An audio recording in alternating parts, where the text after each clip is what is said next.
Bonjour, l'intelligence artificielle va-t-elle remplacer les chercheurs et les chercheuses? Tout récemment, j'ai été marqué par les propos de Terence Tao, c'est le Mozart des maths, un des plus grands chercheurs mathématiciens vivants actuellement, qui a dit un texto: « Je m'attends à ce que l'intelligence artificielle niveau 2026 soit un co-auteur digne de confiance. » Autrement dit, il s'attend à ce que d'ici 2026, les modèles d'intelligence artificielle soient au niveau de chercheurs scientifiques en mathématiques. Alors d'abord, très concrètement, à quoi ça peut servir une IA dans un laboratoire? Bon, numéro 1, elle peut vous aider à mieux rédiger des articles, et ça c'est déjà très répandu. Numéro 2, elle peut vous aider à faire de la bibliographie. Numéro 3, plus fort encore, elle pourrait vous aider à acquérir et à traiter les données un peu automatiquement. Et donc il y a plusieurs personnes qui disent que finalement ces IA ou ces Large Language Models pourraient très bien jouer maintenant le rôle d'assistant, voire de chercheur entre guillemets junior. Et ça pose d'énormes problèmes. Alors le premier problème, peut-être le plus évident, si vous travaillez avec une IA et qu'elle propose une idée un peu géniale, à qui revient le mérite? Alors le consensus actuel, c'est de dire que la paternité de l'idée, elle vous revient quand même à vous et pas à l'IA. Alors c'est pas pour lui voler son idée,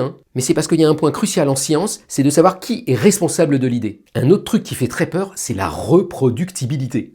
En science, c'est crucial quand on refait 2 fois la même expérience que ça donne 2 fois le même résultat. Mais si vous-même vous avez déjà joué avec des IA, vous savez bien que le résultat il peut changer un peu d'une fois sur l'autre. Et c'est encore pire quand l'IA change de version. Autre problème bien plus vicieux, ça pourrait engendrer une baisse de confiance dans la littérature scientifique. Parce qu'on pourrait très bien imaginer que des auteurs génèrent automatiquement des articles scientifiques qui mettent dans des revues pas terribles où on contrôle pas trop ce qui se fait, juste pour avoir des citations et des publications, et que petit à petit, on sache plus trop en quoi on peut avoir confiance. Et si on pousse même un cran plus loin, vous savez, en science, on envoie un article à une revue, qui l'envoie aux collègues, qui l'examinent et qui vous disent ce qu'ils en pensent. Mais il y a des chercheurs qui récemment ont fait une étude, ils ont produit le rapport sur l'article avec une IA, puis ils l'ont renvoyé aux chercheurs, et tenez-vous bien, 82% des chercheurs ont dit « Oh ce rapport, je le trouve bien meilleur qu'un rapport qui m'aurait été fait par un collègue. » Mais là, ça pose une question hyper fondamentale. Qui finalement contrôle le progrès scientifique? Sur quelle base morale? Sur quelle base éthique? Qui va choisir quel sujet est à la mode ou pas? Et l'IA, c'est un peu une boîte noire. Elle peut vous donner des solutions très efficaces, mais elle-même n'a pas bien compris comment elle vous les a données. Alors face à tous ces dangers potentiels,